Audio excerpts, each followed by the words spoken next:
হচ্ছে আপনার সেবা এবং সমস্যা সমাধানের রাজনীতি। বাংলাদেশে যেটা রাজনীতিটা আছে সেই রাজনীতিটা হচ্ছে একটা জমিদারি রাজনীতি আছে। কয়েকটা বংশ, কয়েকটা পরিবার এবং কয়েকটা দলের জমিদারি স্টাইলে এখানে রাজনীতি চলছে, যেখানে বাংলাদেশের নাগরিক তার অধিকার কেন্দ্রে না। এখানে আমার দেশের 20 কোটি মানুষ এই রাজনীতির কেন্দ্রে না। এই রাজনীতির কেন্দ্রে 53 বছর ধরে ছিল হচ্ছে শুধুমাত্র ক্ষমতা এবং চেয়ার, লুটপাট, গুম, খুন, যাচ্ছে তাই আচরণ করা। সেই জায়গা থেকে আমরা বোধ করেছি যে বাংলাদেশের যদি একটা রূপান্তর করতে হয়, যে এই রাষ্ট্রটার জন্য আমরা যুদ্ধ করেছি, লড়াই করেছি এবং 2024-এও আমাদের প্রায় 2000 তরুণ সাধারণ মানুষ জীবন দিয়েছেন, তাদের সেই মুক্তির লড়াইটাকে যদি আমরা বাস্তবায়ন করতে চাই, তাহলে এই দেশের রাজনীতির গুণগত পরিবর্তন দরকার। এবং সেই রাজনীতির গুণগত পরিবর্তনের জায়গায় যেটা আমরা বলছি যে বাংলাদেশ রাষ্ট্রটাকে একটা কল্যাণ রাষ্ট্র বানাতে হবে। এই কল্যাণ রাষ্ট্র জিনিসটা কি? কল্যাণ রাষ্ট্র মানে হচ্ছে যেখানে এই রাষ্ট্রে তার নাগরিক, এদেশের 20 কোটি মানুষ এবং তার অধিকার, তার ভোগান্তি, তার কষ্ট, তার বঞ্চনা হচ্ছে এখানকার রাজনীতির মূল প্রতিপাদ্য বিষয় হবে। উদাহরণ দিচ্ছি আপনাদেরকে। ফেনীতে আপনার প্রায় 2.5 লক্ষের উপরে মানুষ বিভিন্ন দেশে থাকেন, প্রবাসী, মধ্যপ্রাচ্য থেকে বিভিন্ন দেশ, ইউরোপ আমেরিকাতে আছেন। প্রবাসীদের ভোগান্তি নিয়ে আমরা বিভিন্ন সময় পত্রিকায় দেখি। প্রতি বছর দেখবেন যে 5000-এর উপরে লাশ আসে প্রবাস থেকে। আমরা মধ্যপ্রাচ্যে দেখেছি যে কোনো শ্রমিক ভাই বোন মারা যাওয়ার পরে বাংলাদেশ বিমান তার লাশটা পর্যন্ত ক্যারি করতে রাজি হয় না। অনেক প্রবাসী ভাই বোন আছেন যাওয়ার পরে কাজের বাস্তবতার কারণে উনি ওখানে অবৈধ হয়ে গেছেন। তিনি যেখানে কাজ করতেন সেখানে তার কয়েক মাসের বেতন বাকি পড়ে গেছে। সেই বেতনের টাকাটা কিভাবে উদ্ধার হবে? অনেক প্রবাসী ভাই বোন আছেন যারা আপনার বিভিন্ন ধরনের দুর্ঘটনায় মারা গেছেন, এবং সেই কোম্পানিগুলো থেকে তার জন্য, তার পরিবারের জন্য কিভাবে ক্ষতিপূরণ আদায় করা হবে, সেই বিষয়গুলো আমার রাষ্ট্র দেখভাল করে না। বিভিন্ন সময় দেখবেন যে প্রবাসে আমার দেশের যারা ভাই বোনরা কাজ করছেন তারা পাসপোর্টের জন্য কি পরিমাণ হয়রানির শিকার হচ্ছেন। জন্ম সনদ, এনআইডি কার্ড করা, এই প্রত্যেকটা ডকুমেন্টেশনের যে সহজলভ্যতা আমাদের অ্যাম্বাসিগুলোতে থাকার কথা ছিল, সেগুলো আমরা দেখতে পাচ্ছি না। তাহলে এই যে 2.5 লক্ষ 3 লক্ষ মানুষ ফেনী জেলার যারা বিদেশে থাকেন, প্রতি বছর কোটি কোটি টাকা, শত শত কোটি টাকা এই জেলাতে পাঠান, এবং আপনারা দেখবেন যে এই জেলার অর্থনীতির একটা মূল চালিকা শক্তি কিন্তু প্রবাসীদের উপার্জন, আয়। তাহলে সেই মানুষগুলোকে আমরা আসলে কিভাবে টেক কেয়ার করছি? তার জীবনের গল্প, তার কষ্ট, তার পরিবার কেমন আছে না আছে, সেগুলোকে আমরা কিভাবে দেখভাল করছি? প্রায় আমরা শুনছি যে প্রবাসীদের সম্পত্তি দখল হয়ে যাচ্ছে, প্রবাসীদের সম্পত্তি দখল হওয়াকে কেন্দ্র করে খুনাখুনি পর্যন্ত হয়ে যাচ্ছে, প্রবাসীদের নামে আপনার মিথ্যা মামলা দিয়ে হয়রানি করা হচ্ছে। কিন্তু সেই বিষয়গুলোকে আমরা কোনো সমাধানের জায়গা থেকে দেখতে পাচ্ছি না। তাহলে এবি পার্টির রাজনীতিটা কি? এবি পার্টির ফেনী জেলার রাজনীতি হতে হবে যে এখানকার প্রবাসী ভাই বোনদের ভোগান্তিগুলো নিয়ে রাষ্ট্রের সাথে দেন দরবার করা, এবং প্রবাসী ভাই বোনদের জীবনটাকে কিভাবে সহজ করা যায়। এবং সেই জায়গাটাতে হচ্ছে আমরা বলছি যে সেবা এবং সমস্যা সমাধানের রাজনীতি। দ্বিতীয়ত এক্সাম্পল দেই আপনাদেরকে, সেটা হচ্ছে যে ফেনী নদীর পানির হিস্সা নিয়ে দেখবেন যথেষ্ট আলাপ আছে এলাকাতে। ভারতের স্থানীয় যে ওই পারের লোকজন আছেন তারা প্রায় 90-এর দশক থেকে, 95-96 সাল থেকে পাইপ বসিয়ে ফেনী নদীর পানি টেনে নিচ্ছেন খাওয়ার জন্য, কৃষি কাজের জন্য। তারা বাংলাদেশ রাষ্ট্রের সাথে কোনো চুক্তি করাটা প্রয়োজন মনে করেন নাই। যদিও হাসিনা সরকার এসে গত কয়েক বছর আগে এটাকে একটা বৈধতার দলিল দিয়ে সবকিছু জায়েজ করে দিয়ে গেছে। তাহলে এত বছর যে আমার নদীর পানি নিয়ে গেল, এবং শুকনো মৌসুমে আমরা দেখেছি যে ফেনীর কৃষকরা পর্যন্ত নদী থেকে পানি পান না। ফেনীর যারা জেলে আছেন তারা ওই নদী থেকে মাছ ধরতে পারছেন না। তাহলে বাংলাদেশ রাষ্ট্রের কাজটা কি? ফেনী নদীর পানিটা দিয়ে ভারতকে খুশি করা, ভারতবাসীকে দেয়া, না বাংলাদেশের মানুষকে দেয়া?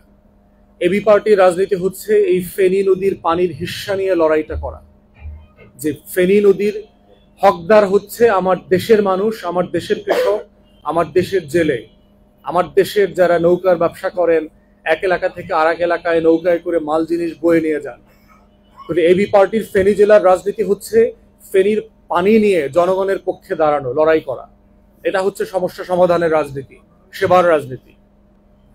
তৃতীয় এক্সাম্পল দেই আপনাদের, এখানে বিলোনিয়া সীমান্ত থেকে শুরু করে আপনার মিরেশসরাই পর্যন্ত এবং পার্বত্য চট্টগ্রামের কিছু অংশ মিলায়ে প্রায় 1200 থেকে 1500 একরের একটা এক্সক্লুসিভ ইকোনমিক জোন করেছে, যেটা হচ্ছে শেখ মুজিবের নামে, এবং এই পুরো জোনটা দিয়েছে হচ্ছে ভারতকে।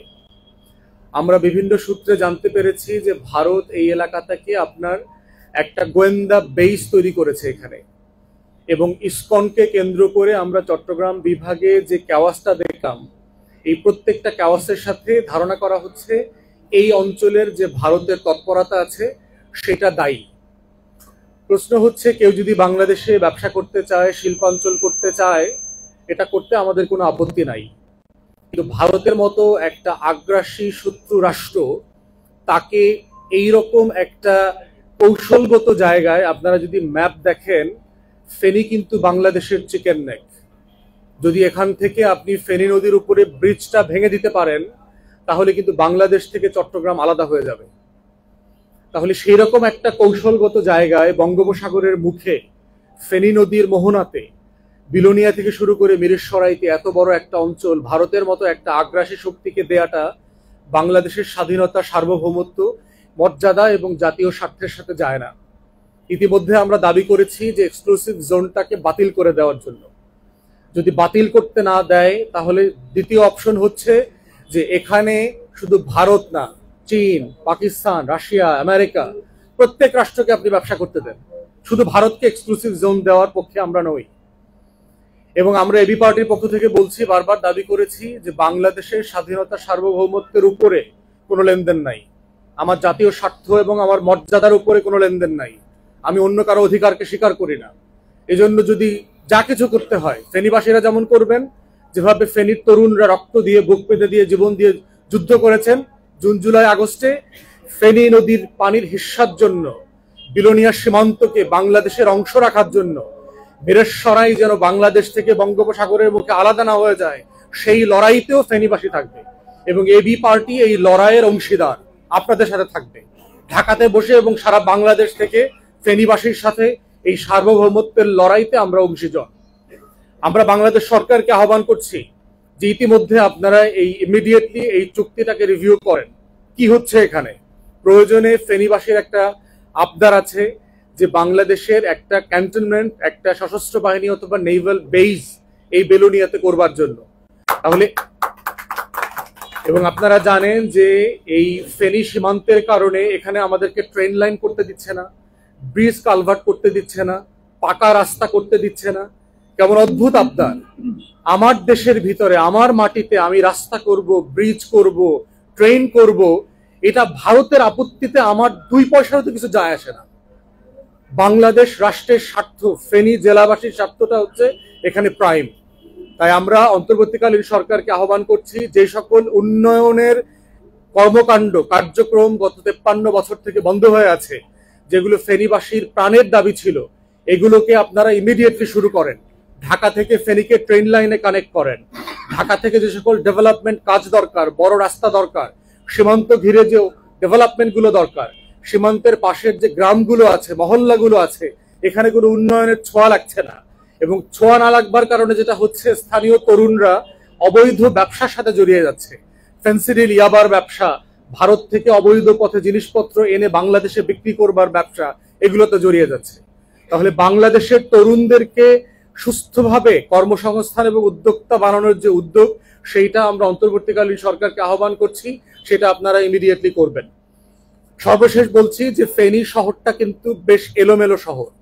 রিক্সা, অটো, ডেভেলপমেন্ট ওয়ার্ক, সুয়ারেজের লাইন, পাইপ, বৃষ্টির দিনে আপনার ময়লার পানি, বৃষ্টির পানি সব একাকার হয়ে যাচ্ছে। অতএব এই যে অপরিকল্পিত উন্নয়নের কারণে ফেনী জেলা যে একটা বসবাসের অযোগ্য শহরে পরিণত হচ্ছে, ইটের ভাটার কারণে ফেনীর বায়ু দূষিত হচ্ছে, মানুষ অসুস্থ হয়ে যাচ্ছে, আহত হচ্ছে, শিশুরা আহত হচ্ছে। এই জায়গা থেকে ফেনীতে একটা পরিকল্পিত উন্নয়নের মাস্টার প্ল্যান করা দরকার, এবং এটা আমরা এবি পার্টির পক্ষ থেকে অন্তর্বর্তীকালীন সরকারের কাছে আহ্বান করছি। আপনারা জানেন বাংলাদেশের বিভিন্ন জেলাতে এবং মহানগরীতে ডেভেলপমেন্ট অথরিটি আছে। সেক্ষেত্রে ফেনীরও একটা ডেভেলপমেন্ট অথরিটি করা যেতে পারে, যাদের মাধ্যমে এখানকার যে নাগরিক সমাজ আছেন, এখানকার যারা বুদ্ধিজীবী আছেন, রাজনৈতিক দল আছেন, তাদের সাথে পরামর্শ করে এই উন্নয়নের একটা মাস্টার প্ল্যান করা দরকার, যেন ফেনী জেলা এখানকার মানুষের জন্য আবাসের জন্য উপযুক্ত হয়। তো এই বাস্তবতাই, এই উদাহরণগুলো আমরা এই কারণে দিয়েছি যে ফেনীর যে ইতিহাসের লড়াই আছে, যেগুলো মঞ্জু ভাই বলেছেন, আরো একজন ব্রিটিশ বিরোধী আন্দোলনের একজন মহান নেতা আছে শমশের গাজী। বাংলাদেশের বই পুস্তক থেকে, পাঠ্যপুস্তক থেকে সেই শমশের গাজীকে হারায় দেওয়া হয়েছে। বাংলাদেশ রাষ্ট্রের শত্রু বিজেপির পূর্বসূরি রাজনীতি যারা করেছেন, সেই অনুশীলন, যুগান্তর, সূর্য সেন, প্রীতিলতা ওয়াদ্দেদার আর ক্ষুদিরামকে আমাদের নায়ক বানানো হচ্ছে। কিন্তু আমার পাঠ্যপুস্তক থেকে, আমার জেলা থেকে, আমার স্মৃতি থেকে, ফেনীবাসীর মেমোরি থেকে শমশের গাজীর মতো ব্রিটিশ বিরোধী আন্দোলনের পুরোধা ব্যক্তিদেরকে হারিয়ে দেওয়া হয়েছে। তাই আমরা দাবি করছি ফেনীবাসীর এই যে প্রাণের মানুষ, যে ব্রিটিশ বিরোধী আন্দোলনের নেতা, ওনাকে স্মরণে রাখবার জন্য ফেনীর স্কুলে কলেজে, ফেনীর পাড়ায় মহল্লায় শমশের গাজীকে নিয়ে কর্মশালা হওয়া দরকার, পাঠ্যপুস্তকের অংশ করা দরকার, প্রত্যেকটা ইভেন্টে শমশের গাজীকে নিয়ে প্রতিবেদন হওয়া দরকার। এবং ফেনীর যারা গণমাধ্যম কর্মী আছেন, আপনাদেরও এখানে দায়িত্ব আছে শমশের গাজীর মতো বীর পুরুষদেরকে ফেনীবাসীর পক্ষ থেকে তুলে ধরা, যারা ব্রিটিশ বিরোধী আন্দোলনে আমাদের পূর্বপুরুষের লড়াকু সৈনিক ছিলেন। এইগুলো হচ্ছে আমার রাজনীতি, এবি পার্টির রাজনীতি, যে একটা জেলাকে কিভাবে বাংলাদেশের একটা উন্নত মডেল ডিস্ট্রিক্টে পরিণত করা যায়। সেই রাজনীতিটাকে আমরা বলছি কল্যাণ রাষ্ট্র গড়বার রাজনীতি।